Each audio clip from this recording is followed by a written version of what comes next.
entra na glória.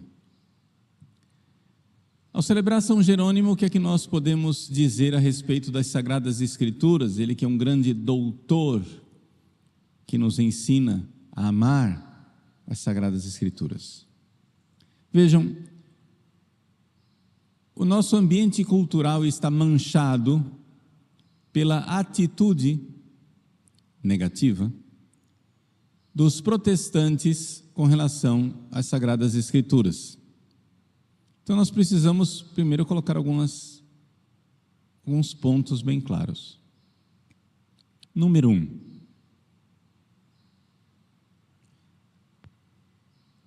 A Bíblia é a palavra de Deus, mas a palavra de Deus não é a Bíblia. Explico. A palavra de Deus é uma pessoa, é nosso Senhor Jesus Cristo. Deus, segunda pessoa da Santíssima Trindade, o Logos, a palavra eterna que se fez homem. Ele não pode ser contido num livro. E o próprio Evangelho de São João nos diz isso, que nem todos os livros da terra seriam suficientes para conter a realidade que é Jesus.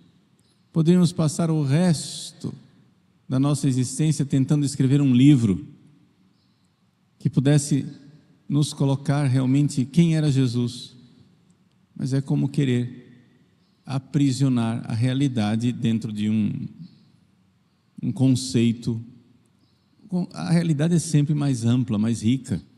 Se assim com a realidade corriqueira dos fatos, quanto mais com aquele que é a fonte de toda a realidade, que é o próprio Deus, o Logos eterno, no qual tudo foi criado. Então, a palavra de Deus é Jesus. Se a palavra de Deus é Jesus, o que é a Bíblia? A Bíblia é um instrumento nas mãos de Deus. Deus inspirou homens, são chamados de agiógrafos, né? Os escritores das Sagradas Escrituras são os agiógrafos. Deus inspirou homens, principalmente no Novo Testamento, inspirou apóstolos e varões apostólicos, para usar a expressão da Dei Verbum, do Concílio Vaticano II. Deus inspirou apóstolos e varões apostólicos para que pusessem por escrito algo. Esses homens são verdadeiros autores.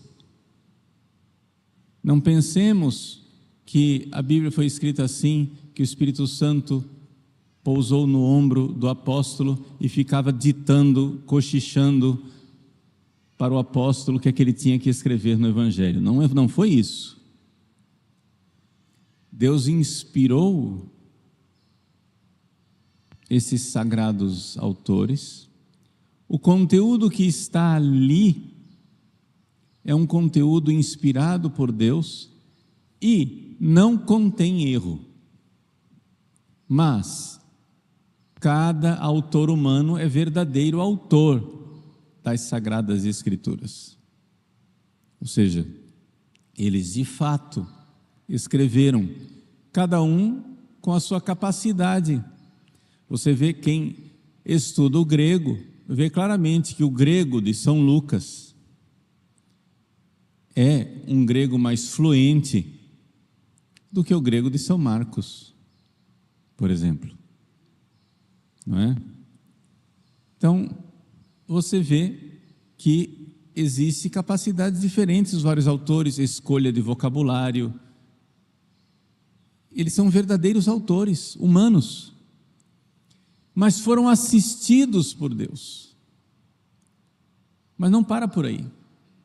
Deus que assistiu estes sagrados autores, assistiu também a igreja. Por quê? Porque na época que os 27 livros do Novo Testamento foram escritos, só nota de rodapé para os incautos, os 27 livros do Novo Testamento são os mesmos 27 livros que estão no Novo Testamento dos protestantes, não tem diferença nenhuma. A diferença de livros é só no Antigo Testamento, e nós não vamos entrar nesse debate hoje. Vamos ficar naquilo que é o mais importante, que é o Novo Testamento, ok? Que é o centro da revelação, que fala de Jesus. Os 27 livros do Novo Testamento para os católicos são os mesmos 27 livros para os protestantes, idêntico. Pois bem, Deus não somente inspirou esses apóstolos e varões apostólicos para escrever esses 27 livros que nos falam de Jesus. Deus também inspirou a igreja. Porque no meio desses livros havia tantos outros. Havia uma biblioteca inteira. Se nós formos fazer a lista, né, haveria centenas de livros que poderiam estar na Bíblia e não estão. E então, nos primeiros séculos da era cristã, Deus inspirou a igreja para que ela reconhecesse quais dos livros que estavam lá escritos eram de fato os livros inspirados por Deus, compondo assim uma lista que nós chamamos de cânon das Sagradas Escrituras. O que é o cânon das Sagradas Escrituras? É uma lista composta pela igreja, dizendo: este livro vem de Deus, aquele outro lá, não. Sim, nós vamos aceitar esse evangelho de São Marcos, mas esse outro evangelho de São Marcos, carpocraciano, inventado pelos gnósticos em Alexandria, esse aqui vai para o lixo. Sim, nós vamos aceitar esta carta de São Paulo, mas essa outra carta aqui, escrita por suposto São Barnabé, isso daí não, isso aí vai ser rejeitado. Sim, nós vamos aceitar o livro do Apocalipse, mas esse outro livro aqui, o Pastor de Hermas, nós não vamos aceitá-lo. Ele tem coisa boa, mas não é da Bíblia, não faz parte. Nós vamos aceitar os relatos da infância que estão no Evangelho de Mateus e de São Lucas, mas nós não vamos aceitar os relatos da infância que estão lá no Evangelho de São Tomé.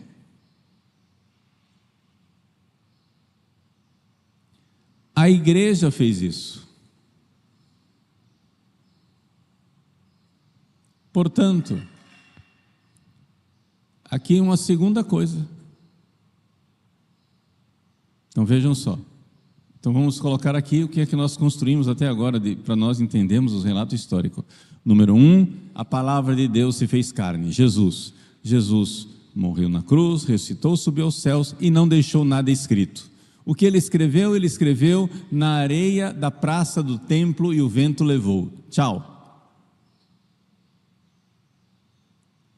Quando ele subiu aos céus, os apóstolos e varões apostólicos, inspirados por Deus, escreveram livros que são para nós cheios de um conteúdo importante, um instrumento de Deus para que a gente entre em contato com aquilo que foi Jesus, que Jesus significou, mas é um instrumento limitado, calma lá, mas é um instrumento de Deus, sem erro, inspirado por Deus, etc.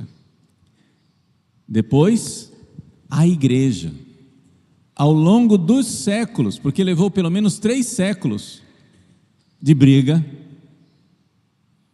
para dizer quais eram os 27 livros do Novo Testamento. Os protestantes acham que a Bíblia caiu do céu com um zíper e tudo. Isso não aconteceu. Foram 3 séculos de debates em que a Igreja Católica, a Santa Igreja Católica, nos deu os 27 livros do Novo Testamento. Aí os protestantes vêm com esta lorota de que a igreja se corrompeu com Constantino. Bom, se a igreja se corrompeu com Constantino, então a igreja que deu a vocês a Bíblia já estava corrompida. Então, meu irmão, boa viagem. Boa sorte. Porque você cortou o galho no qual você estava sentado.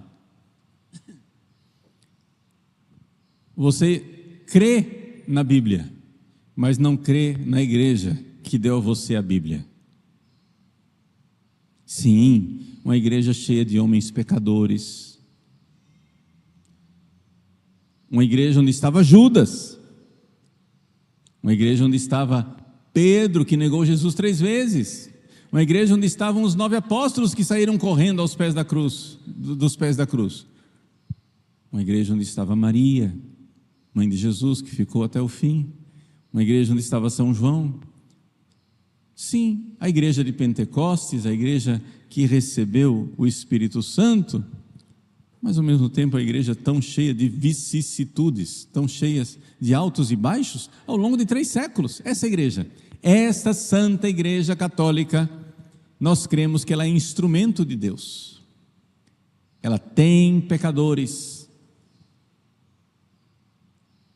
mas ela tem também a graça de Deus, e as portas do inferno não prevalecerão. Nós temos a garantia que a igreja tem seus altos e baixos. A igreja tem seus períodos de grandes santos e de grandes crises, mas nós temos a garantia que no meio desses altos e baixos permanecerá a mesma palavra de Deus, a doutrina de Cristo, os mesmos sacramentos, a mesma realidade do governo hierárquico, a igreja visível de Cristo. Profissão de fé explícita, os mesmos sacramentos e as mesmas autoridades visíveis. Esse é o endereço visível da igreja de Cristo. Se nós não crermos nesta igreja visível, sim, cheia de falhas e de pecadores, mas com a garantia de Cristo, de que as portas do inferno não prevalecerão, nós não podemos ter as Sagradas Escrituras. Foi esta igreja que nos deu a Bíblia. Diz Santo Agostinho: eu não creria nos evangelhos se a isso não me comandasse a Santa Igreja Católica. Então, meus queridos, vejam só, qual é a nossa garantia? A nossa garantia é a seguinte, se você quiser, a gente pode dizer 2 garantias. Na verdade é uma só, mas... Garantia número 1, que não é verdadeira garantia, é só constatação. Garantia número 1, vai ter briga até o fim. Ou seja, se Jesus diz que as portas do inferno não prevalecerão, essa é a garantia número 2, a verdadeira garantia, é porque vai ter uma briga entre o inferno e a igreja até o fim. As pessoas não entendem isso. Se Jesus disse, as portas do inferno não prevalecerão, e que a Santa Igreja Católica continuará inabalável até o fim, o pressuposto dessa frase é que haverá conflito todos os dias até o fim. É óbvio. Se as forças infernais não prevalecerão contra a igreja, o pressuposto é que as forças infernais irão lutar contra a igreja. E as pessoas não notam isso e ficam escandalizadas quando vêm à igreja e notam que o inferno está ativo como nunca dentro da igreja. Ora bolas carambolas. Mas se não vai prevalecer o capeta, quer dizer que vai ter briga. Nós acabamos uma quaresma de São Miguel. Quem não viu a luta? Na sua própria vida, na sua família, no seu dia a dia. Mas se a luta existe na sua vida, o que é que você quer que não exista na igreja? Que não exista entre os bispos, padres, papas. Eles também lutam. Como lutaram os apóstolos? Eles também sofrem ataques. Como foram atacados os apóstolos? Eles também precisam de nossas orações.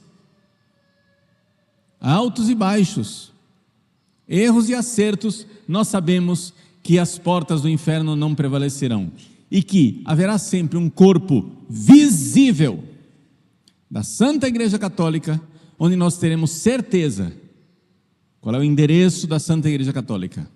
Profissão de fé pública, nas mesmas verdades de fé. Segundo, celebração dos mesmos sacramentos de Cristo.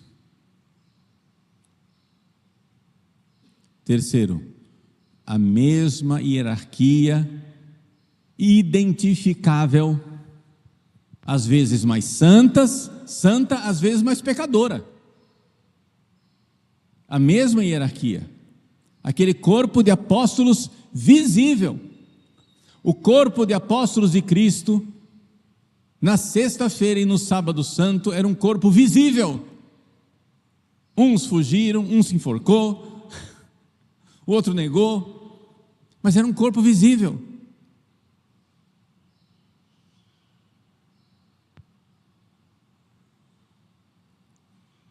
Esse corpo apostólico é que nos garante a continuidade da Igreja de Cristo.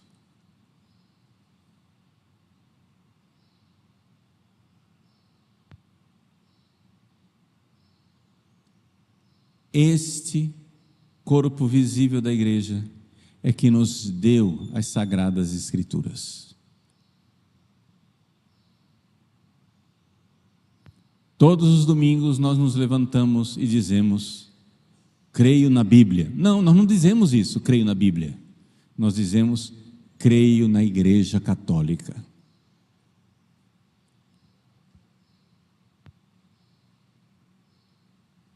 Eu creio na Igreja Católica e por isso creio na Bíblia. Porque se eu não crer na Igreja, nesse corpo visível e identificável durante os séculos, sobre o qual as portas do inferno não prevalecerão, se eu não creio nisso, meus irmãos, eu não terei Bíblia. Porque de onde vieram esses 27 livros? Então vamos recordar de onde veio a Bíblia. A palavra é uma pessoa divina, que se fez carne e habitou entre nós, é Jesus. Esta palavra viveu aqui e escolheu 12 apóstolos.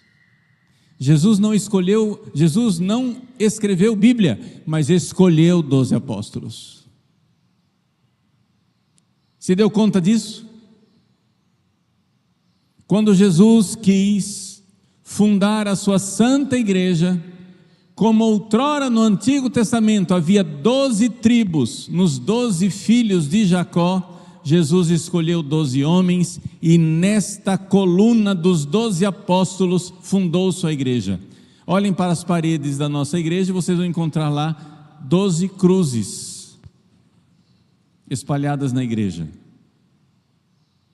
e colocadas de propósito numa coluna. Aquela bolacha de granito ali que tem uma cruz. São 12, pode contar. São os 12 apóstolos que mantêm o edifício de pé. Eles são os fundamentos da igreja. No fim dos tempos, no Apocalipse, quando São João, no Apocalipse, vê a noiva, a esposa descer do céu, ele não viu uma Bíblia descendo do céu. Ele viu a Nova Jerusalém com 12 apóstolos como fundamento.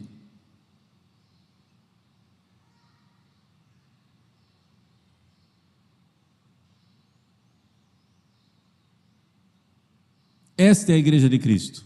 Este é o endereço da Igreja de Cristo. E é nesse endereço que está a Bíblia. E é na fé desta igreja que nós lemos a Bíblia. não é possível ler a Bíblia sem ser católico. Por quê? Possível é, no sentido assim, que qualquer um pega e lê.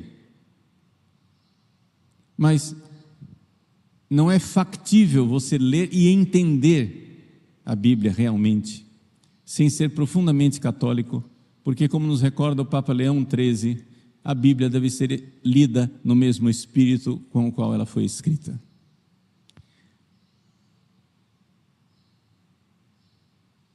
A Bíblia foi escrita numa igreja. Deus, palavra que se fez carne, escolheu 12 apóstolos. Esses 12 apóstolos e varões apostólicos, ou seja, homens que não eram os apóstolos, mas estavam ligados a eles. Marcos não era apóstolo, mas estava ligado ao apóstolo São Paulo, que estava ligado aos outros apóstolos, do qual ele recebeu a fé. Lucas não era apóstolo. Perdão, Marcos estava ligado a São Pedro, desculpa. Lucas não era apóstolo, estava ligado a São Paulo. Marcos não era apóstolo, estava ligado a São Pedro. E assim por diante. Apóstolos e varões apostólicos escreveram, inspirados por Deus. Esses hagiógrafos escreveram a Bíblia no meio de uma pletora de livros, de uma biblioteca de livros, onde depois a igreja, com os sucessores dos apóstolos, papas e bispos, foi dizendo: esse é inspirado, esse outro não, esse sim, esse não. Os bispos foram ouvindo os evangelhos. Aqueles santos bispos do início da igreja foram ouvindo aqueles evangelhos e dizendo: esse é Jesus, esse outro, isso aqui está estranho, não. E então foram fazendo a lista dos livros que podiam ser lidos na missa. Quem gerou a Bíblia, o Novo Testamento, foi a missa. O que é a Bíblia que os protestantes têm na mão? Novo Testamento que eu estou falando. É a lista de livros que a igreja permitia que fossem lidos nas celebrações eucarísticas, na missa católica. Então, alguns livros podiam ser lidos, outros não. Era essa lista, este cânon. Assim nasceu a Bíblia.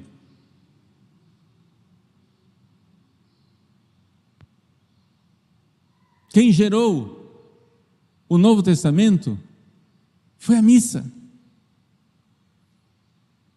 Aí eles jogam fora a missa e ficam com a lista. Mas você cortou o galho no qual você estava sentado.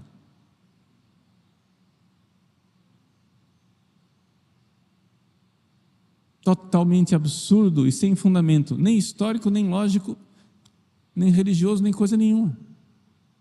O princípio protestante é completamente inadequado.